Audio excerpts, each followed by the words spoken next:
Nous avons présenté dans la vidéo 2 l'ensemble des outils techniques, notamment le théorème de Bayes, nécessaires à la construction des scores. Dans cette vidéo, nous présentons le score le plus simple, le score bayésien naïf. Nous verrons pourquoi il s'appelle naïf et nous en décrirons les limites. Vous vous rappelez que le risque de crédit dépend des features de chacun des emprunteurs. Les features sont représentées par un vecteur x, et donc la fonction de score est une fonction s de x. La fonction s de x sert à évaluer la probabilité que l'emprunteur soit en défaut, sachant ses caractéristiques propres modélisées dans le vecteur x. Alors, nous allons faire deux hypothèses. La première est que la fonction score contient toute l'information pour déterminer la probabilité de défaut de l'événement de défaut, ou la probabilité d'être dans la classe D. La deuxième hypothèse que nous allons faire est que le score est une fonction monotone de la probabilité de défaut. Ainsi, le score permet de classer les emprunteurs par ordre croissant de risque. Nous le rappellerons plusieurs fois dans ce MOOC, le score conduit à un classement ordinal des emprunteurs selon leur niveau de risque, et non à un classement cardinal. À partir de là, nous obtenons que la probabilité de défaut, sachant que le score S de x est égal à la probabilité de défaut, sachant S de x, et conditionnellement à l'information x, est égal à la probabilité de défaut, sachant x. Je vous renvoie à la vidéo 2 pour la définition de la cote. Le logarithme des cotes a les bonnes propriétés d'un score, car il est monotone avec le risque mesuré par la probabilité de défaut, sachant x. Ainsi, S de x est le logarithme de la cote O de D sachant x, c'est-à-dire le logarithme du ratio de la probabilité de défaut sachant x et de la probabilité de survie sachant x. Cette fonction est bien croissante en fonction de P de D sachant x. En inversant cette relation très simple, nous obtenons que la probabilité de défaut sachant x est une fonction logistique du score.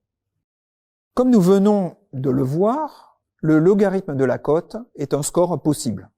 Il en existe bien d'autres, comme la cote elle-même par exemple.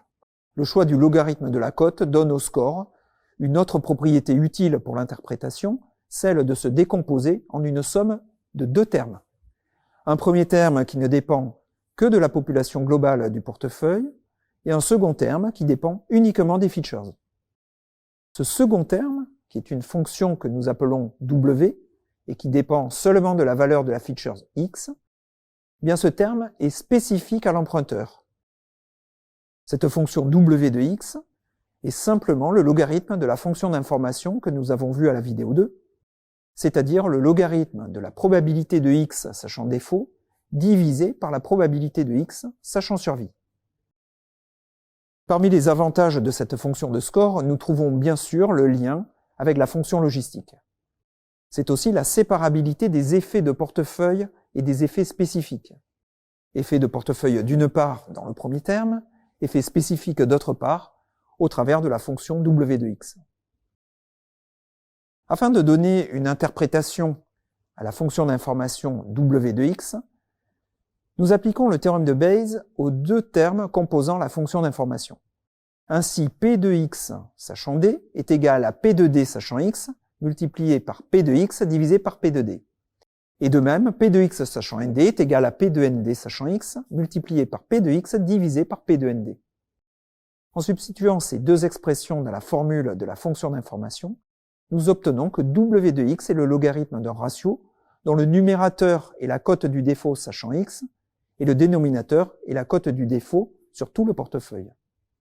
L'interprétation que nous pouvons faire de la fonction W de x est que lorsque W de x est positive, l'emprunteur est plus risqué que la moyenne des emprunteurs du portefeuille, et je vous laisse démontrer cela en exercice.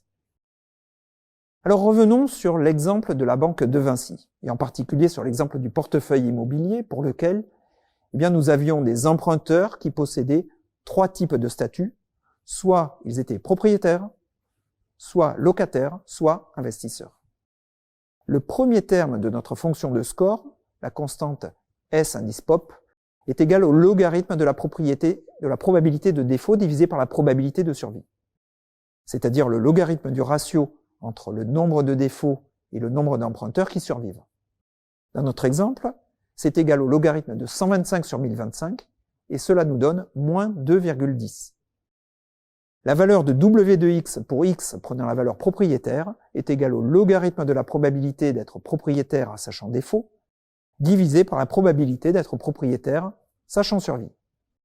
Alors, sachant défaut, en regardant dans la colonne des défauts, la probabilité d'être propriétaire est égale à 30 sur 125. La probabilité d'être propriétaire sachant survie se lit dans la colonne survie. Elle vaut 600 sur 1025. On prend le logarithme du ratio de ces deux nombres et on obtient moins 0,89. Ainsi, le score pour un propriétaire, c'est le terme constant moins 2,10 moins 0,89, ce qui nous donne au total moins 2,99. Si à présent nous considérons le même portefeuille mais que nous l'analysons selon un autre axe, celui de la feature Y, qui est l'âge des emprunteurs, eh bien nous avons d'une part les moins de 30 ans, les trentenaires, les 30-40 ans, les quadras, les 40-50 ans, et les emprunteurs ayant plus de 50 ans. Le tableau nous donne les statistiques du nombre de défauts et du nombre d'emprunteurs survivants dans chacun de ces quatre groupes. La fonction W2 dépend de l'âge pour les emprunteurs qui ont moins de 30 ans et donc égale au logarithme de la probabilité d'avoir 30 ans sachant défaut divisé par la probabilité d'avoir 30 ans sachant survie.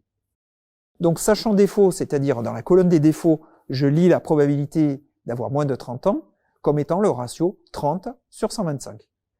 C'est bien le numérateur ici. Et je lis la probabilité d'avoir moins de 30 ans sachant survie dans la colonne des survivants, c'est-à-dire la probabilité d'avoir le nombre de ceux qui ont moins de 30 ans, qui est égal à 200, divisé par le nombre total 1025. Nous obtenons la probabilité d'avoir moins de 30 ans sachant survie, soit 200 sur 1025. Et cela nous donne le dénominateur. En évaluant le ratio de ces deux probabilités, nous calculons le logarithme et nous obtenons 0,21. Alors le score pour les moins de 30 ans est égal au terme constant, moins 2,10, plus 0,21, c'est-à-dire moins 1,89. Nous avons donc analysé le portefeuille selon deux axes séparément. Selon deux features, X d'une part, c'est le statut des propriétaires, les locataires, investisseurs, et Y d'autre part, c'est l'âge, moins de 30 ans, entre 30 et 40, 40-50, et plus de 50 ans. Si nous voulons développer un score combinant ces deux features ensemble, c'est-à-dire un score qui prend en compte à la fois le statut et l'âge, eh bien nous allons procéder de la même façon que précédemment, mais avec deux variables au lieu d'une. C'est-à-dire que nous calculons la fonction des cotes du défaut, sachant x et y. La cote dans ce cas est égale à la probabilité de défaut, sachant x et y, divisée par la probabilité de survie, sachant x et y. À l'aide du théorème de Bayes, comme précédemment, nous définissons cette cote à l'aide des probabilités d'avoir les features x et y, sachant défaut, et les features d'avoir x et y, sachant survie. Si à présent nous supposons que les variables de statut sont indépendantes des variables d'âge, c'est-à-dire que les variables x et y sont indépendantes, eh bien vous voyez que les probabilités jointes au numérateur et au dénominateur ici s'expriment chacune comme le produit des probabilités de x sachant défaut et de y sachant défaut, et au dénominateur de x sachant survie et de y sachant survie.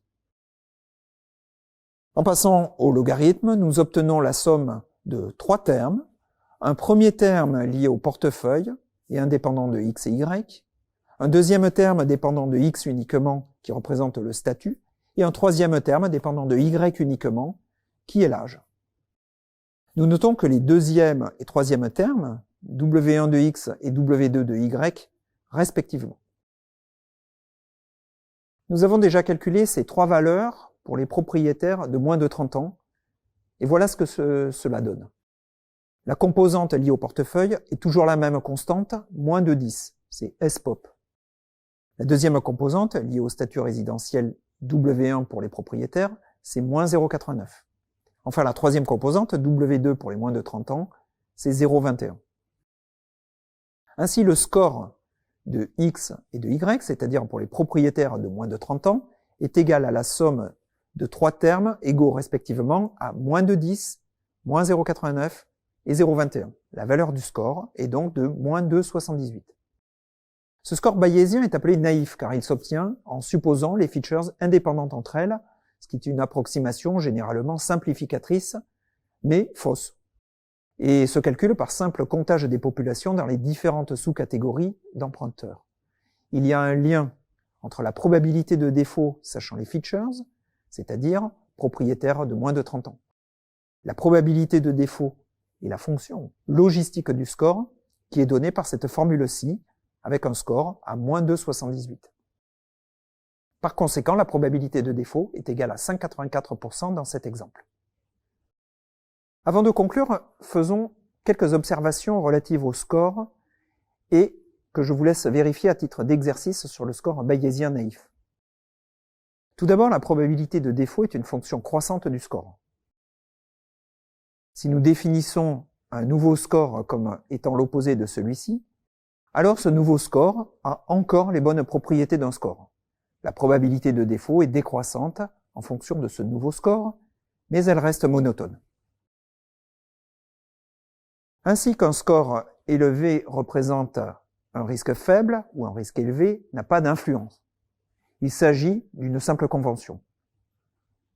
Le plus important est que la probabilité soit une fonction monotone du score. Alors, résumons-nous.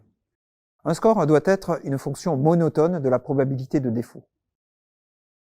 Le logarithme de la cote a les propriétés d'un score lorsque les features d'un modèle sont indépendantes. Cette fonction sépare les composantes systémiques et spécifiques à chaque feature et permet même de calculer la contribution de chacune des features au score global. Enfin, un modèle est nécessaire pour établir un score lorsque les features sont en dimension trop élevée. C'est ce que nous avions vu à la vidéo 2, et c'est ce que nous allons à présent développer dans les prochaines vidéos.